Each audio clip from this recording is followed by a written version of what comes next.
Hello, and welcome to Recent Activity, your new favorite entertainment review podcast that attempts to cover every film, every show, all at once. I am your co-host, Andrew Morgan. With me, as always, he looks like a rock, so I'll call him Rocky. It's Shane Beauregard. How are you, sir? Doing great, buddy. How are you doing tonight? You mountain of a man. You knew I had to do it to you. that was a good one. Oh, man. Big show today. I'm so excited, Yes. Shane. This is, that same time of year last year, and we've been kind of getting this, and we'll get to it more as this goes along, but sometime in March, there's like one movie that will just blow us away, or at least blow the general public away. You'll find out whether we're in lockstep with them, of course. But in the last few years, it's like Dune 2 and Sinners, and even if you go a little further back, like Everything Everywhere All at Once, and there's always something that kind of comes around these last few years where they put something out in March, April area that goes, wow, like where did that come from? And this year, we're hoping it'll be Project Hail Mary. We'll talk about that up front. We'll also talk about the sequel to Ready or Not, Here I Come. And we'll end on a few notes on action legend and meme legend and just cultural touchstone of sorts, Chuck Norris, who passed away over the weekend. But Shane, let's start with Project Hail Mary here, buddy. This is directed by Phil Lord and Christopher Miller, a.k.a. Lord and Miller. Screenplay by Drew Goddard, who, people know from The Martian, who also, the author of The Martian, wrote Project Hail Mary. So it's a nice little matchup in those regards. He also wrote The Cabin in the Woods and a bunch of other stuff we like. This stars Ryan Gosling, Sandra Hüller of Anatomy of a Fall, and Lionel Boyce, a.k.a. Marcus, from The Bear, who we liked as the security guard, cast absolutely perfectly. We'll get to him in a minute. It made a truckload of money over the weekend, which this was an all or bust thing. We'll get more into detail with it, but I'm sure in a way, this movie had no middle.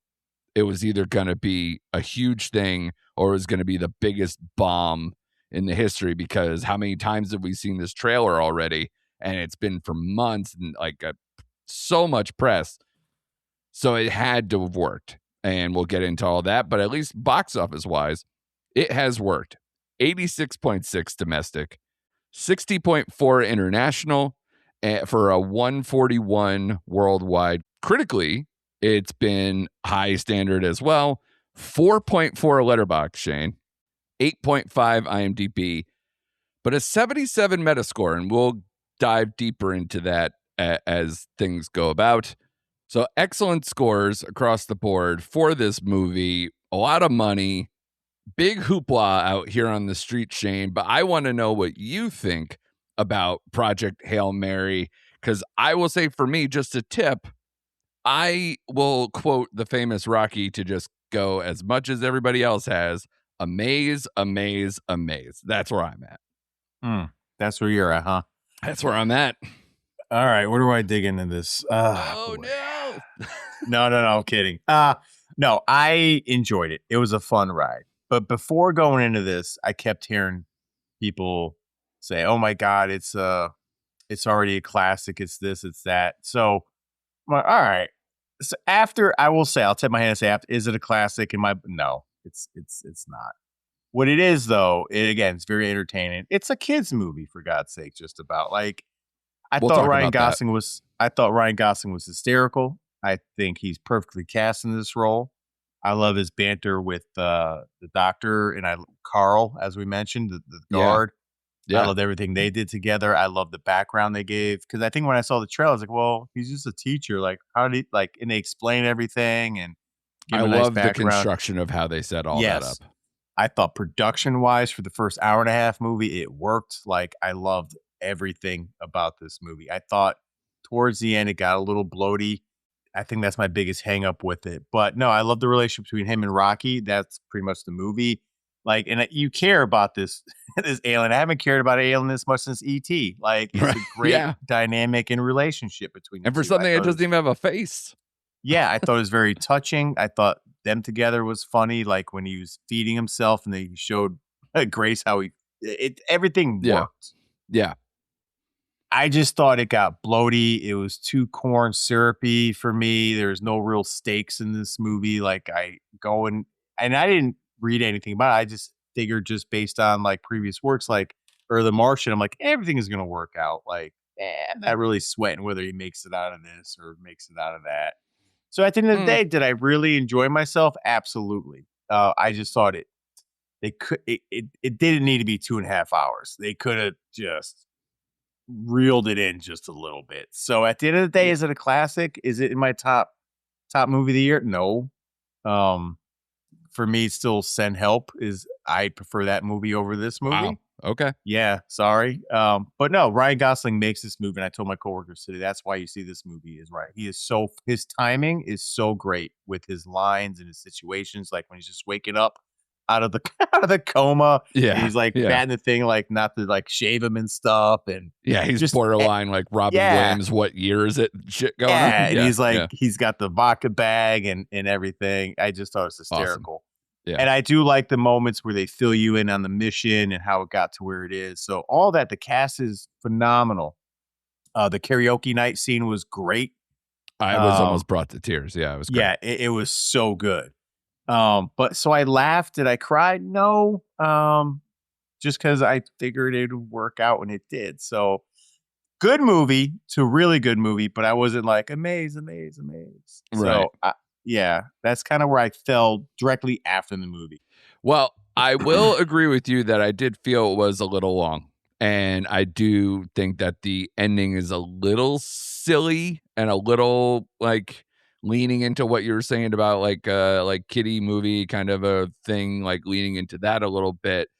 But otherwise I thought was incredibly enjoyable. I thought it was a pitch perfect popcorn movie, Mhm. and it's by far my favorite movie of the year. And I enjoyed so much about this. I can really get into detail. Like it was one of those movies that it clicked for me so much that I'm like, I've never outside of the trailer, I didn't know that Harry Styles song. And Me either. I literally I played it in the car on the way home. I'm playing the soundtrack because there's a bunch of great needle drops with, Neil Diamond stuff and Ike and Tina Turner's song and Scorpions Winds of Change, Yes. Chris Christopherson's version of Johnny Cash's Sunday Morning Coming Down, one of my favorite Johnny Cash songs. So the Beatles reference, with Yep. the probes, like that clicks right in for me. Playing two of us while they do it, it's awesome. It was one of those things that made me think about because this is Lord and Miller, a team that I think while they have a shortened name, like they kind of have this cachet with it, I don't think a lot of people like know them because sometimes, especially with animated directors or people who write stories or screenplays for animation, either they don't get the credit they deserve or they're not household names. Like even if you ask like the average person who Brad Bird is, they probably wouldn't know, which is Right. sad because he's made a lot of stuff. But I'm hoping that this puts them out there for general audiences. And I think they were the perfect people to make this movie happen. And especially because you were saying how in a way is felt like a kid's movie to you. And I don't think it's Mhm. exactly that because there are stakes, there's a lot of stuff. But I will say that when I was in the car on the way home, I thought it dawned on me that it was such the perfect intersection for modern audiences and the work of Ward and Miller, where this could have been a great animated film. And instead, we're treated to like a fully realized and imaginative live action movie for a 4 quadrant audience, which is something we just don't get. So while you can say maybe it's not adults enough for your enjoyment or like it hit you different because maybe it has the rocky relationship. So, that they pitched it in a certain way that maybe doesn't respond to you in kind. But I saw people taking their kids, and I saw everybody enjoying this movie. And of course I was too. So I think for something to kind of cross over in this way, I think it's not only a really good movie, but it's also a really important movie and a really prescient movie. Even just the fact that, like, me talking to my kids about this movie, their interest in seeing it, for starters, is interesting. But also the fact that when I said the premise is based on the sun is dying, they go, well, I heard that too. Like, they're like interested on a science level. Like, I heard that might happen. It's going to happen, whatever. So even just the interest in something that maybe has been in the ether, sort of too, even though it's a book that it's based on and an older thing. But I just thought they did such a great job, and it made me think about them as directors and writers and producer. Like, obviously they didn't write this screenplay. It's them just directing this, which is rare for them. It's either they write it and direct, or they write it and then pass it off to somebody. So it's a rare thing for them to do it. And also obviously a rare thing for them to do it in non-animated form. So I think just all the things that could have stacked up against them in this, for it to be as good as it is and enjoyable as it is, I think is even more impressive than if it was just they ran back the team from The Martian or something and had a lot of the same stuff going on. But I really like this movie, and it made me think, like, what else is Lord and Miller capable of as directors, like, and what can they hand them? Because since 21 Jump Street, they have not directed a live action movie. It's been all animated. Correct. They did the 21 and 22 Jump Street movies. Well, so yes, correct. Right. So since 22 Jump Street. Right. Yeah. I think they can handle anything. Like I said, they do comedy very well, and I think they do emotion very well. And it was a nice, but like I said, I was rolling with this movie for about an hour, 30, hour, 45 minutes. Like, I really was. I was strapped in. I was having a good time. Like you said, it's a popcorn movie. It's fun for all ages. Like, the music is, like you said, was great. Production value, everything was just head on.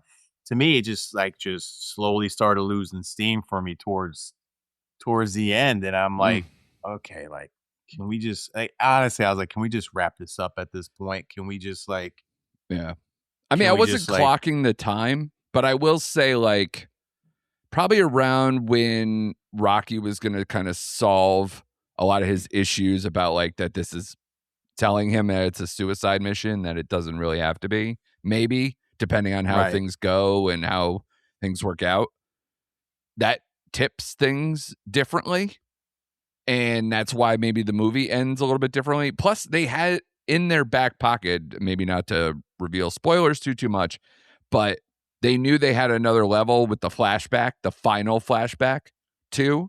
And I think that came late. So I kind of disagree with you. I push back on that a little bit because that was impactful. That was huge to show that, how much his reluctance to the final seconds when he was on Earth before he was cast out into space. I think that was a huge scene, a very impactful scene, and I think very necessary. But yeah, maybe some of I don't want to say the execution, but, like, did it maybe peak a little too early? I can maybe give you that. Right. And I do like Gosling's character arc because, like you said, he was a reluctant hero. He doesn't consider himself brave, and they, and they kind of mentioned that, like, what's like when the pilot was like, just brave is like, who'd you die for? Who'd you do this for? That's what we think about, Right. And then he had the moment, which it was funny. That whole scene with him getting drugged up and we got to run. He's running, like the whole thing was just hilarious. It was. Yeah, it's genuinely funny. And I think that's what's going to make people come back to this movie. Yeah. And because in my head, I'm like, I would probably run too. And I probably wouldn't volunteer for this mission at all. Right.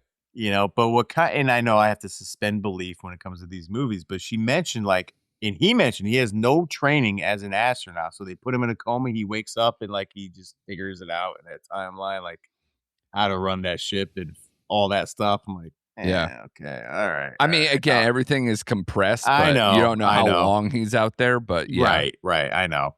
But no, it really worked. And like I said, I like his story arc. I like the completion of, like, he was ready to sacrifice for Rocky. Like that was like his thing, and it was great. Like that moment was great. Um, I just didn't click like on I clicked a lot of the cylinders like you did, but I just could not get to where you are apparently because to me, again, in my taste, I still have 28 Years Bone Temple ahead of this movie. So for me, Yeah. this would be third on my list. If I Well, could be Shane, just we don't honest, do this very often, but I'm just going to tell you, this is a 5 for me. oh This is a wow, 5. This is the first 5 since, one battle.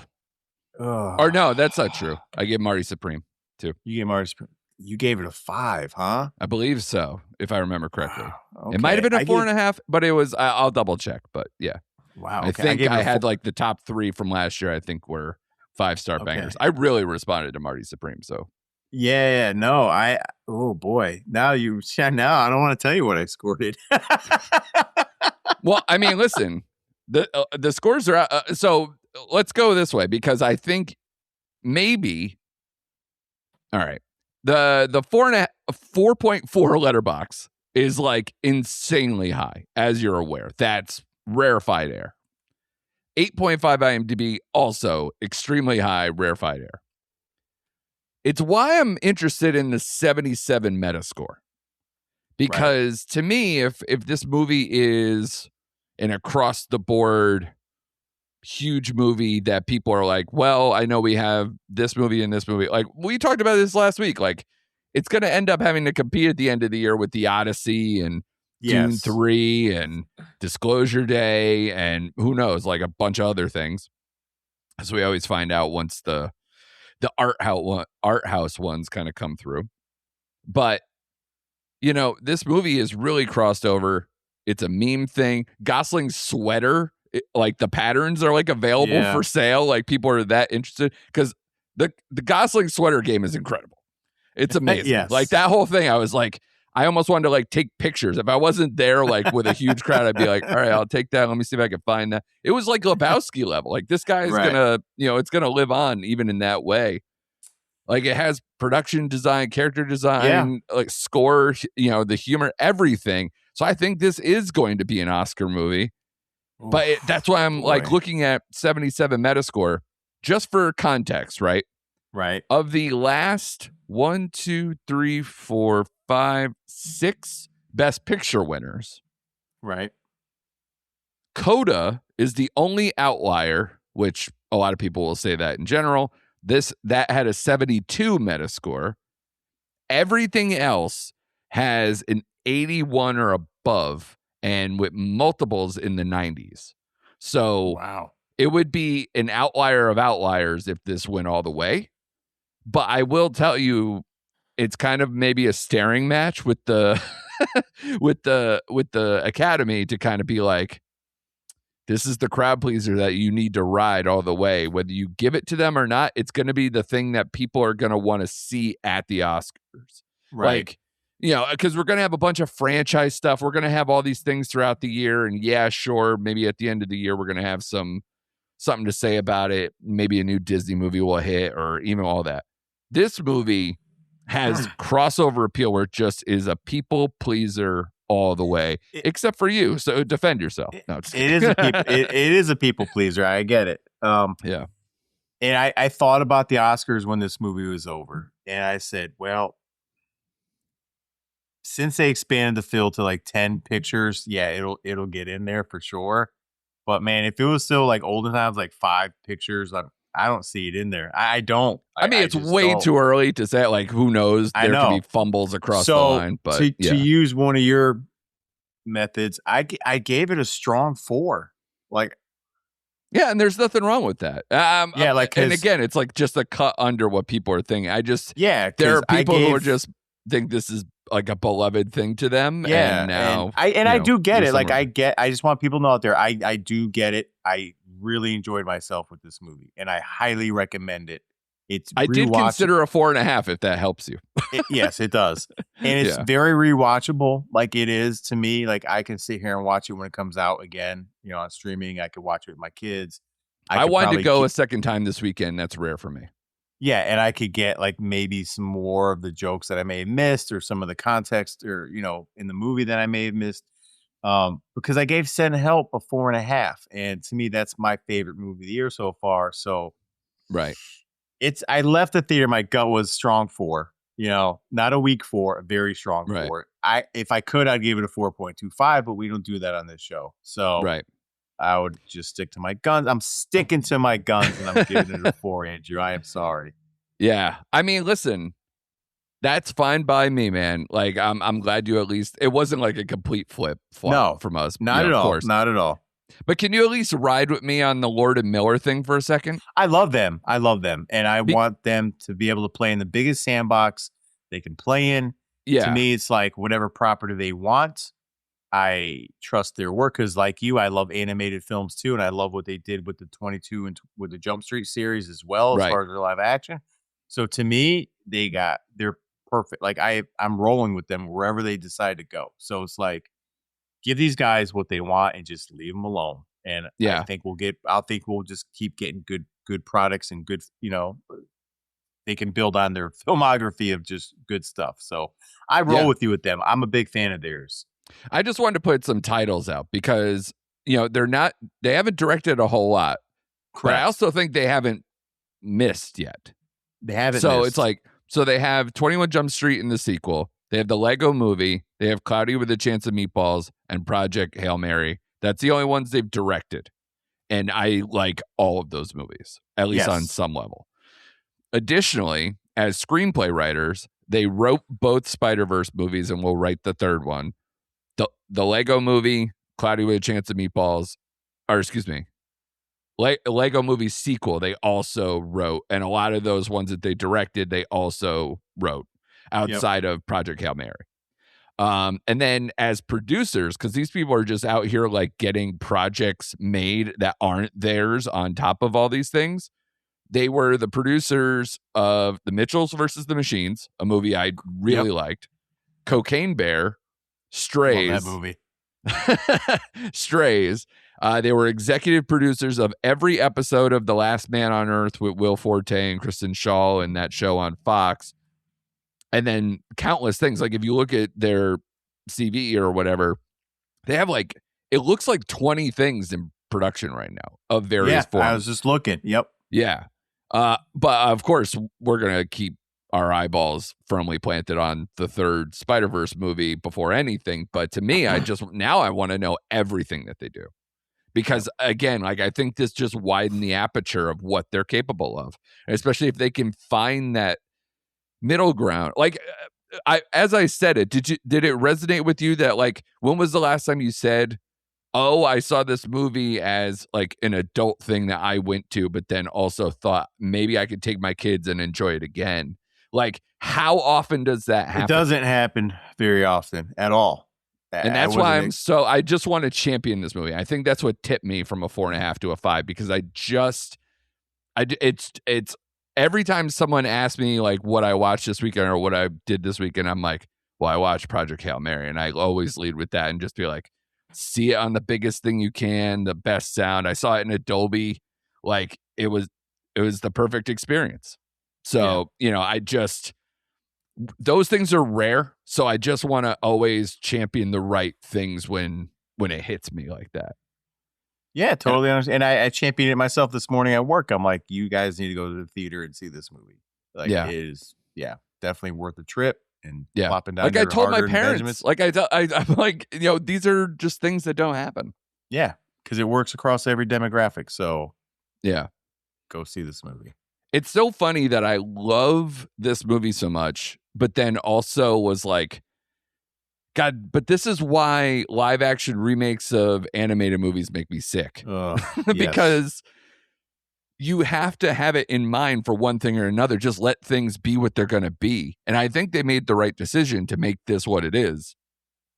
And especially down to all, like we said, the character design, the Rocky design, all those things. It's just so smartly designed. And like I said, I also love how the screenplay was constructed, how this is edited between where the moments and moving back and forth between flashbacks and not just leading with a linear story. I think that was incredibly effective the way they did it. So yeah, it's the perfect popcorn movie. Yeah. So I will. A lot of those also don't get the respect, which is why I'm like kind of side-eyeing the 77 Metascore. I'm like, it should be in the 80s. Like, I'm Right. not telling you to give this some fucking highfalutin 100. Like, One Battle has a 95, you know? Like, Anora has a 91, Oppenheimer a 90. I didn't think they were going to give those. But if I wanted to watch a movie tomorrow and I really like Oppenheimer, I would watch this first. I would watch this over Yeah. Oppenheimer. So, yeah. And Anora. And basically Yeah. everything outside of like absol- One Battle. You know, like Yeah. everything that won Best Picture in the last 6 years, One Battle's the only one that would champion to me.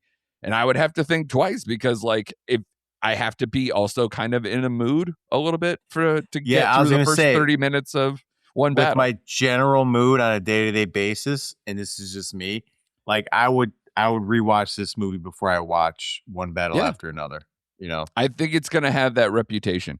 And so can we kind of end this on a check-in Ryan Gosling thing? Because I love that guy. God damn, I love that guy. I do, but I think when we talked about, say, The Fall Guy or things like that, we were kind of going, we're still doing that hem and haw of like, can he open a movie? And is he a big enough movie star? And does he have to be in a franchise thing? Because look at where he popped. He pops in Barbie. He pops in, you know, like, what is his, like, we're starting to figure out like where he fits and what he chooses and what we like about him. And like, this is all stewing around. And the one thing that I liked for this is I think this is the perfect distillation of his skill set, because you saw him on SNL. He's really good there too. So his humor is not denied. He's got a charm that a lot of people don't if you're a star, especially a modern star. And for him to do all that where he's working basically off a tennis ball, you know, or whatever, or like, I don't know how they shot those scenes. I'd really like to know. But did this change your opinion on him? Like, did it at least increase your vision for what Ryan Gosling is or should be doing? No. And I'll tell you why. Okay. Yeah. Okay. Let me explain myself, and it'll make sense. I love Ryan Gosling. Right.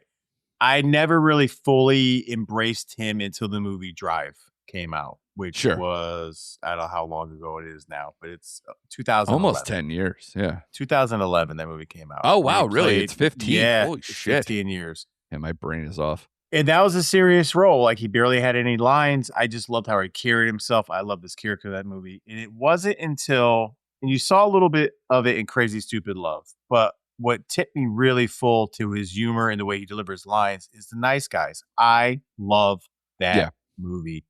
And I'm like, oh shit, that guy's funny as hell. Right. So I think he fits in whatever box. I think it's just like whatever project he chooses, because he chose some like really hefty, weird, independent stuff early on in his career, like Lars and the Real Girl, which I love that movie too, but no one's ever seen it. He's good in that, you know? So I think he's capable. Or The Place Beyond the Pines. That was a small movie that I thought he really popped. I didn't love that movie, but I thought he really popped. Yes. Yeah. And now, like you said, he got his chance in Barbie, which was a big movie. Now this movie, I think he can carry a movie. It's just, it has to have other factors built into it. Like, I think he has to be choosy. Like, and I just love how he goes from like different genres, and I love the pocket that he's in though, because this humor is much like The Nice Guys humor, and I love him in that role. So to me, like, he can carry a movie. He pops for me. Like, I think he could play in any kind of genre. He's just that kind of actor. So that's why I answered it the way I answered it. Like, to me, like, this shouldn't be the thing that kind of breaks him out along with Barbie.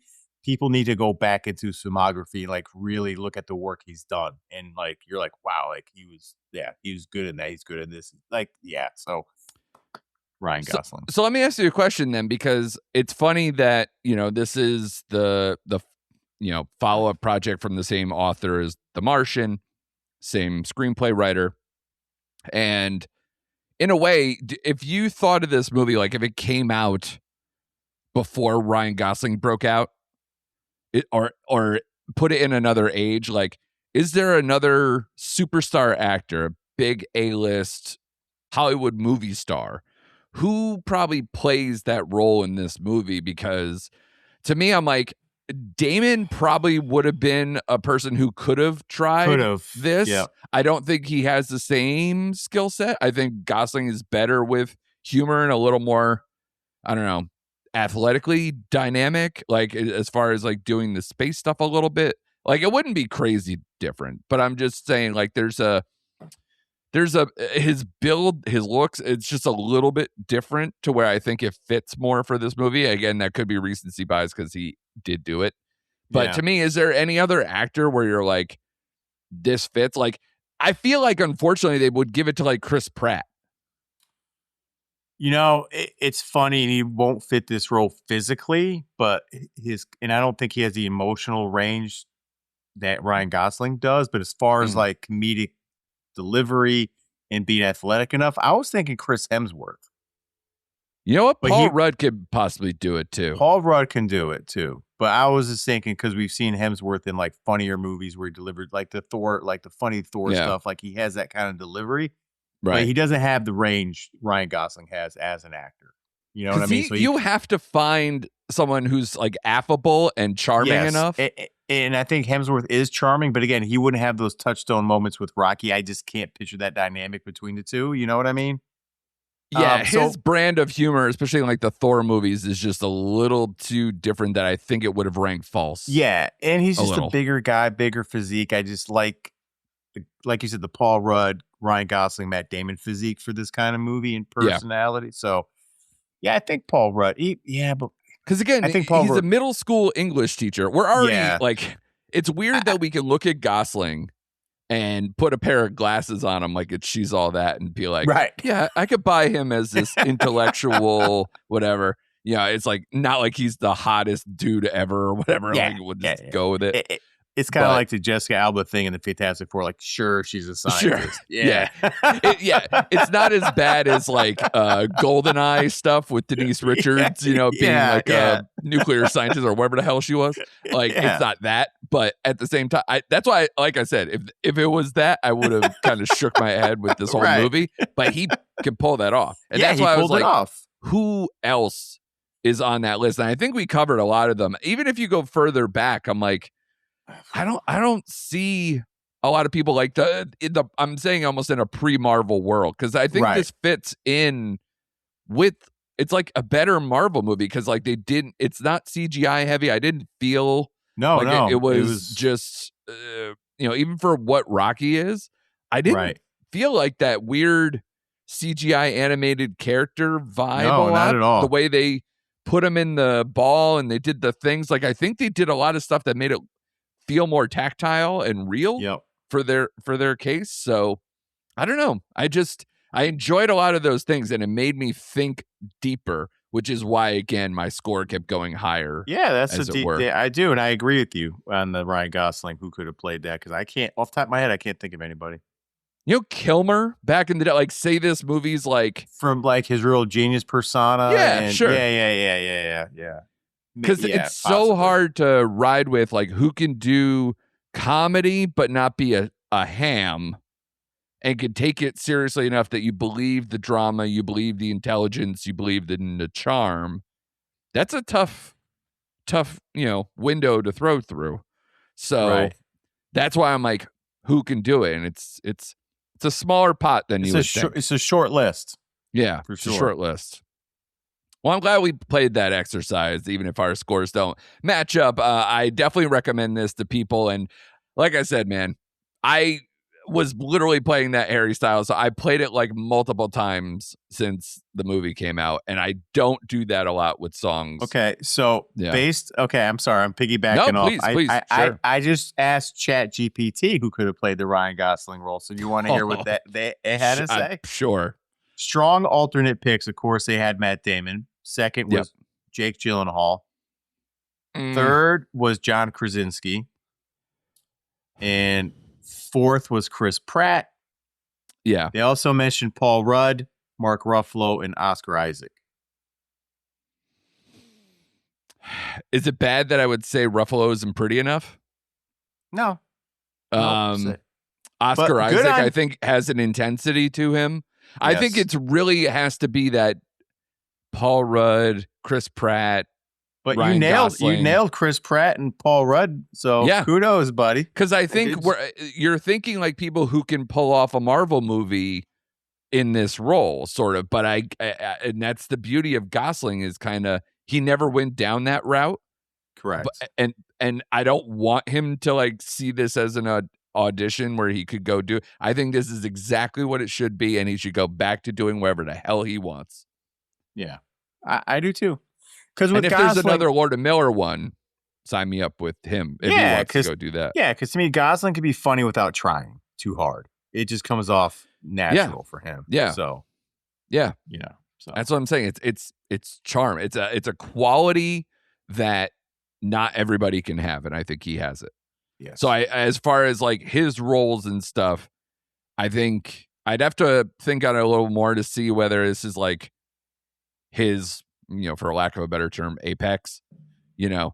Because as a lead actor, I should say, I mean, like the lead, Barbie thing, like the Ken thing, cannot like that's a whole other subset. That's another type of skill too. But as far as like a lead actor, this might be my favorite performance. Yes, I know Drive, and again, Drive is a whole other planet. It's literally two sides of his range, personality, whatever you want to call it. But I think because of how much he has to do with this movie, I think it's a more impressive feat. Yeah, I agree. It is a more impressive feat for sure. In the fact that everyone's seen this movie, no one's seen Drive. So, there's I don't think that's. I mean, cinephiles really watch Drive, and that has like.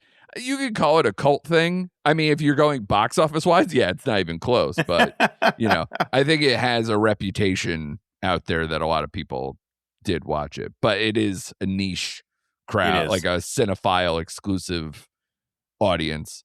Because Lord knows that's not a date movie. Be like, hey, you like Ryan Gosling in this? Let's go watch Drive. Someone will punt you in the face. At the first curb stomp or the elevator scene, they'll just be like, what the hell are we doing?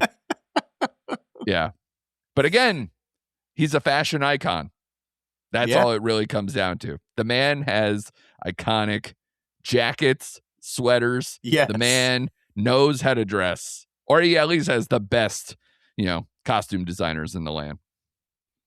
So as far as like, I guess maybe if we want to bottom line in a different way, multiple Oscars though still, right? Yeah. Like you just can't because of like the production design of the sci-fi. It's too strong. Yeah, and mixed with how much people love this, like it's undeniable. I think for at least 5 or 6. Yeah. Now the question will be, I think the big tipping point is whether Gosling gets nominated. That is going to be a big thing. It's something to keep an eye on throughout the year too, because as some of these other movies start pouring in, I'm like, okay, so where does this land? It's a long way to go. It is a long way to go. Yeah, and Sinners, to their credit, made it work the best out of a lot of these movies. They had a long way to go early. too, and I'm like, oh man, are they going to last? So yeah, it's kind of they're in the same boat. So yeah.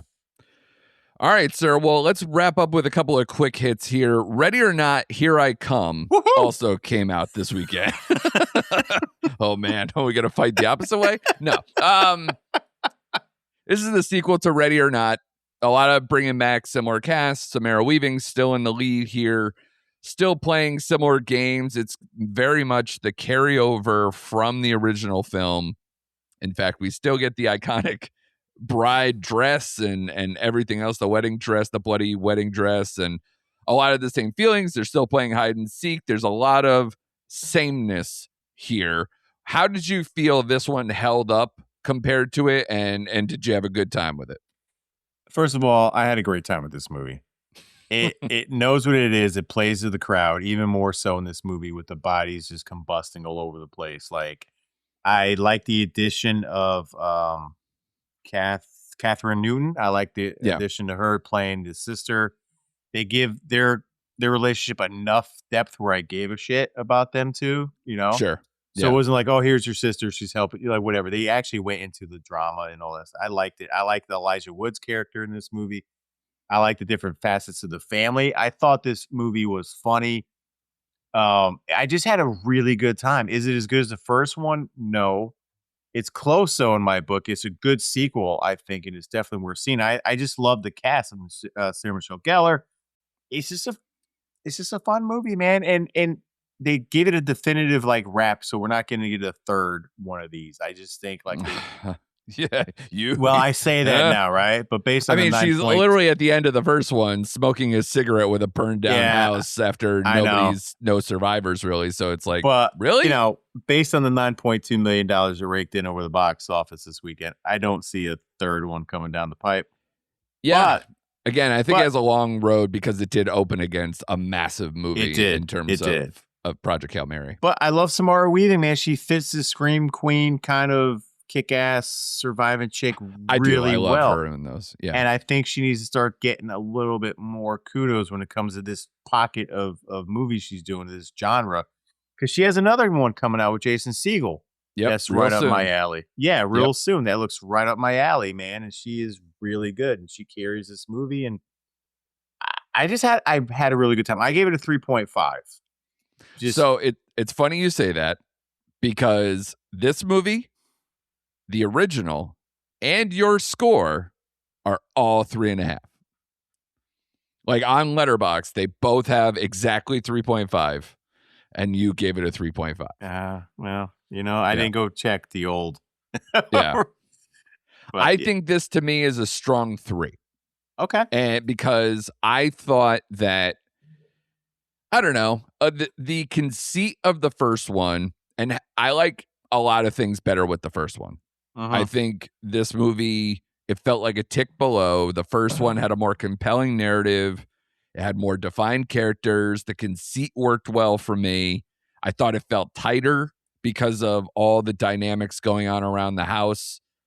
I felt like there was a lot more claustrophobia to it. I liked the humor better in the first one, too. First one did have better humor in it. I do agree with you. I really liked the addition of Sarah Michelle Gellar and her relationship with her brother, and that whole thing was cool.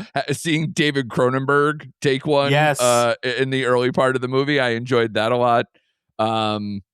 Catherine Newton, I'm still searching, man, because she has been in a lot of movies I don't like. And this, I thought it was I thought they had pretty good chemistry, and it made me buy into a lot of things that were, maybe just softly written, like cursory dynamic between them, the connections and the backstory. But, I still don't know if I'm fully bought in. Because I used to say a lot of every time I saw her, I was like, man, she's good, but this movie sucks. Yeah. And this movie is pretty good. And she's not a reason for its downfall. But at the same time, I'm also like, I didn't think she popped as much as I was hoping to. So, I agree. I'm in blame. Yeah. I'm in the same boat when it comes to Catherine, because there's some movies I really liked of hers. And then Lisa Frankenstein broke me with her. Yes, and I think that's why I'm hard to come back on this one. And I don't blame you. I really liked her in Freaky with Vince Vaughn. I thought that was a good movie. That was good. Yeah. But like you said, once Lisa Frankenstein hit, I think we both gave it a 1 or 1.5. Like that movie, it's hard to come back movie's trash. It's hard to come back from.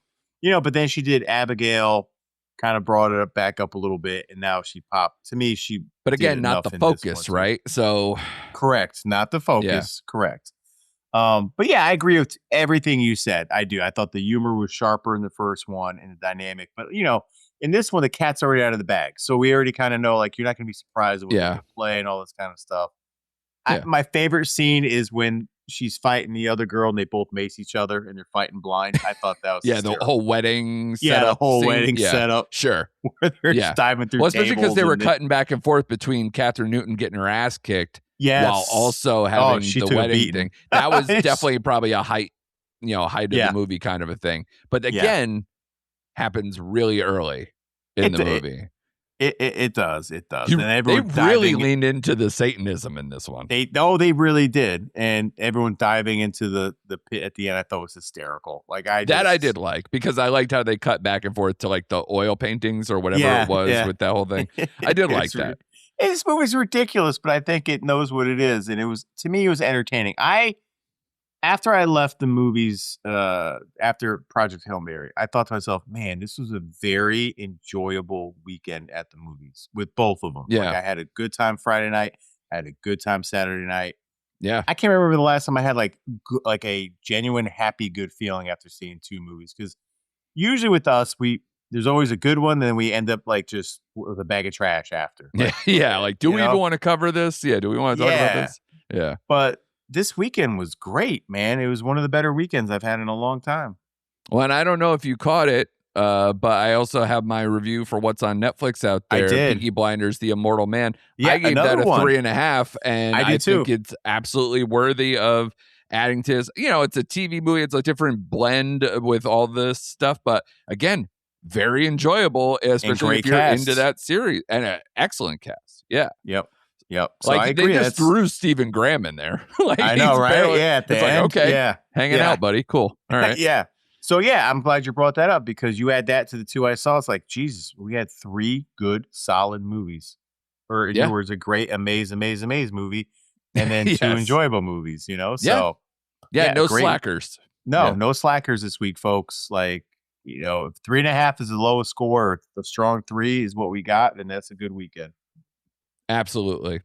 Let's end on Chuck Norris, man. Oh. I think, you know, you being you, I'm sure Chuck Norris holds an elite place. I have a different relationship.